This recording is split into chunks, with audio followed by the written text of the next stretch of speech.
Estudo do Evangelho segundo o Espiritismo. Capítulo 14.3. Parentescos corporal e espiritual. Os laços de sangue não estabelecem necessariamente os laços espirituais.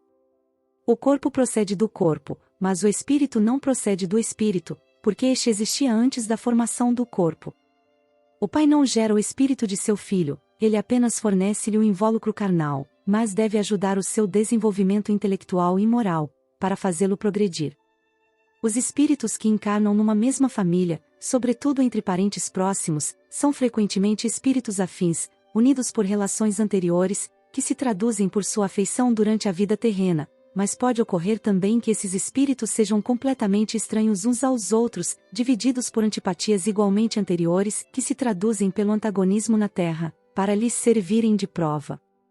Os verdadeiros laços de família não são, portanto, os consanguíneos, mas os da simpatia e da comunhão de pensamentos, que unem os espíritos antes, durante e após a sua encarnação. Segue-se a isso que dois seres provenientes de pais diferentes podem ser mais irmãos em espírito do que se o fossem pelo sangue. Eles podem, pois, atrair-se, buscar-se, tornar-se amigos, enquanto dois irmãos consanguíneos podem repelir-se, como vemos todos os dias. Problema moral, que somente o Espiritismo poderia resolver com a pluralidade das existências. Há, então, dois tipos de famílias: as famílias pelos laços espirituais e as famílias pelos laços corporais. As primeiras, duráveis, fortificam-se com a evolução e se perpetuam no mundo dos espíritos pelas diversas migrações da alma. As segundas, frágeis como a matéria, extinguem-se com o tempo e, frequentemente, se dissolvem moralmente desde a vida atual. É isso que Jesus quis dizer aos seus discípulos com as palavras: aqui estão a minha mãe e os meus irmãos, ou seja, a minha família espiritual, pois qualquer um que faça a vontade de meu Pai que está nos céus, é meu irmão, minha irmã e minha mãe. Allan Kardec. Consanguinidade. Recebes no lar a herança do passado, com a qual reestruturas o próprio destino, na direção do futuro. É aí, no cadinho fervente das reações espirituais intensivas que se nos exercita o coração para servir a família maior, a estender-se na humanidade. Recorda que, entre as quatro paredes da organização doméstica, recolhes os desafetos mais profundos para transformá-los em sagrados depósitos afetivos, sob o selo do esquecimento com que a lei do Senhor socorre a vida física. O Cristo reúne nos mesmos laços de sacrifício aqueles que se algemaram no pretérito a delitos obscuros e ajuda-os no resgate das faltas perpetradas em comum, sustentando-os nos conflitos purificadores que tantas vezes surgem, estranhos e contundentes, nos elos da consanguinidade. Se possuis ao teu lado alguém que se constitua num fardo vivo a carregar, compadece-te e ajuda sempre.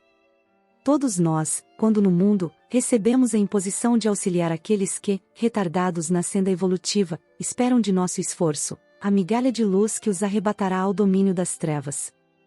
Se foste defrontado, contrariamente aos teus sonhos, por familiares que não se harmonizam com o teu modo de ser, lembra-te de que o credor antigo comparece em tua casa reclamando-te pagamento.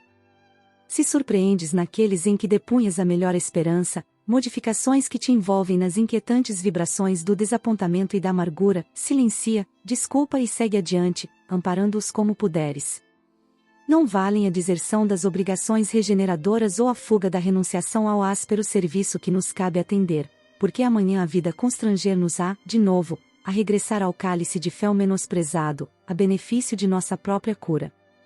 Ama aqueles que o Senhor te confiou quais são e não como desejarias tu fossem eles, porque, pelos teus votos bem cumpridos, encontrarás o caminho do acesso à sublime comunhão nas alegrias de tua família espiritual.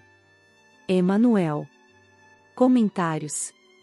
Eu, porém, vos digo: amai a vossos inimigos, bendizei os que vos maldizem, fazei bem aos que vos odeiam, e orai pelos que vos maltratam e vos perseguem, para que sejais filhos do vosso Pai que está nos céus. Porque faz que o seu sol se levante sobre maus e bons, e a chuva desça sobre justos e injustos. Pois, se amardes os que vos amam, que galardão tendes? Não fazem os publicanos também o mesmo?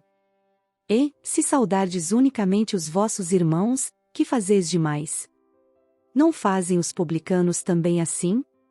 Sede vós, pois, perfeitos, como é perfeito o vosso Pai que está nos céus. Mateus 5, 44-48. Com essa colocação do Cristo, passamos a entender as necessidades das relações difíceis e dos aprendizados no lar. Alguns reencarnam com sua família espiritual e assim vivem ambientes mais felizes no lar, porém estes carregam responsabilidades maiores de serviço e vivência do Evangelho. Deus é todo amor. Então é claro que o Pai detentor de todo amor nos oferece a oportunidade de aprender e progredir ao lado daqueles a quem amamos, porém, quando falhamos em perdoar as ofensas, quando falhamos na vivência das leis divinas, quando falhamos na vivência do Evangelho e quando falhamos com nossas responsabilidades cristãs de amor ao próximo, naturalmente Deus nos faz experimentar novas relações, novas oportunidades, pois quando não aprendemos pelo amor, aprendemos pela dor. E por isso muitas vezes reencarnamos longe da família espiritual atual nossa, para aprendermos a amar dentro do lar, aquele que um dia já foi nosso inimigo. E observando o comportamento do Cristo Redentor, ama todos, seus discípulos, os romanos, os fariseus, os doentes e leprosos. Todos receberam seu amor, seu convite renovador, pois Jesus já compreende que somos todos parte da mesma família, e é isso que nos falta. Nos enxergarmos como irmãos, filhos do mesmo Pai, para então conseguirmos nos amar e perdoar, praticar o bem, e nunca o mal. Afinal, o inimigo de hoje será o amigo redentor de amanhã. A exemplo disso temos Saulo, que se redime como Paulo. Perseguia os cristãos por se entender detentor das verdades divinas, mas quando se percebe detentor do orgulho e da espada que fere, passa a trabalhar na seara do bem, consolando corações e amparando os necessitados. Herodes o Grande mandou assassinar as crianças com medo de que o profeta Nazareno roubasse seu trono. Venha se tornar através do trabalho redentor o protetor das crianças indefesas como São Vicente de Paulo. Portanto, é através da reencarnação e das relações que traçamos na Terra, que nos modificamos, e começamos a aprender a enxergar e vivenciar a família espiritual em todos os irmãos, e no processo, naturalmente sofremos com relações consanguíneas difíceis. A família espiritual sempre estará ao nosso lado nos apoiando, seja como pais, irmãos, amigos, tios, avós, cônjuges, etc., para que possamos vencer nossas dificuldades e progredir rumo ao infinito. Em casa. Ninguém foge à lei da reencarnação. Ontem, atraiçoamos a confiança de um companheiro, induzindo-o à derrocada moral. Hoje, guardamo-lo na condição do parente difícil, que nos pede sacrifício incessante. Ontem, abandonamos a jovem que nos amava, inclinando-a ao mergulho na lagoa do vício. Hoje, temo-la de volta por filha incompreensiva, necessitada do nosso amor. Ontem, colocamos o orgulho e a vaidade no peito de um irmão que nos seguia os exemplos menos felizes. Hoje, partilhamos com ele, a afeição de esposo despótico ou de filho problema, o cálice amargo da redenção. Ontem, esquecemos compromissos veneráveis, arrastando alguém ao suicídio. Hoje, reencontramos esse mesmo alguém na pessoa de um filhinho, portador de moléstia irreversível, tutelando-lhe, à custa de lágrimas, o trabalho de reajuste. Ontem, abandonamos a companheira inexperiente, amíngua de todo auxílio, situando-a nas garras da delinquência.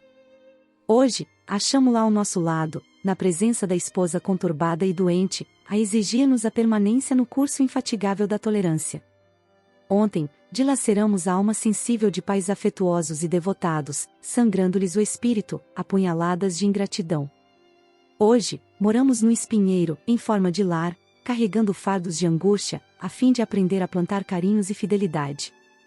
À frente de toda dificuldade e de toda prova, abençoa sempre e faze o melhor que possas. Ajuda aos que te partilham a experiência, ora pelos que te perseguem, sorria para os que te ferem e desculpa a todos aqueles que te injuriam. A humildade é chave de nossa libertação.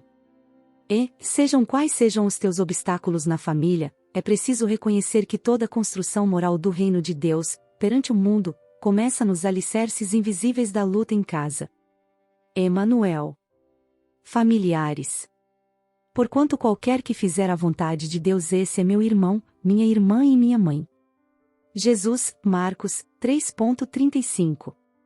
Há, pois, duas espécies de famílias, as famílias pelos laços espirituais e as famílias pelos laços corporais. Duráveis, As primeiras se fortalecem pela purificação e se perpetuam, no mundo dos espíritos, através das várias migrações da alma. Já as segundas, frágeis como a matéria, se extinguem com o tempo e, muitas vezes, se dissolvem moralmente já na existência atual. Capítulo 14, 8. Parentela, Instituto Primário de Caridade.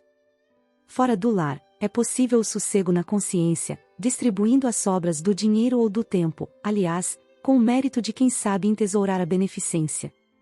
Nada difícil suportar o agressor desconhecido que raramente conseguiremos rever.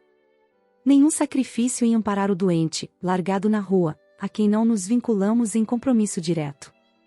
Em casa, porém, somos constrangidos ao exercício da assistência constante.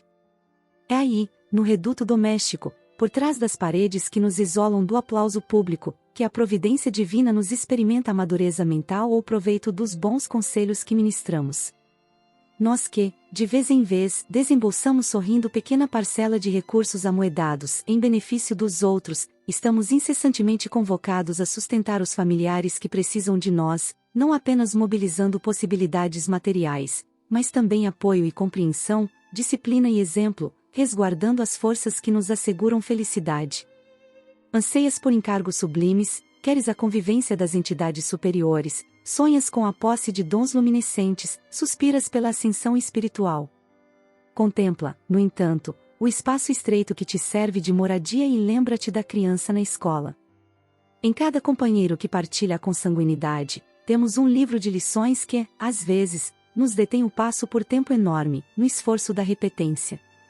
Cada um deles nos impele a desenvolver determinadas virtudes de num, a paciência, noutro, a lealdade, e ainda em outros, o equilíbrio e a abnegação, a firmeza e a brandura.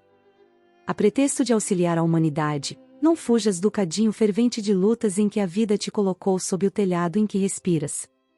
Ainda mesmo ao preço de todos os valores da existência física, refaze milhares de vezes as tuas demonstrações de humildade e serviço, perante as criaturas que te cercam, ostentando os títulos de pai ou mãe, esposo ou esposa, filhos ou irmãos, porque é de tua vitória moral junto deles que depende a tua admissão definitiva, entre os amados que te esperam, nas vanguardas de luz, em perpetuidade de regozijo na família maior. Emmanuel. Base bibliográfica. O Evangelho segundo o Espiritismo, Allan Kardec, capítulo 14, item 3. Mãos marcadas, autores diversos, capítulo 21, Consanguinidade. Evangelho de Mateus 5, 44-48.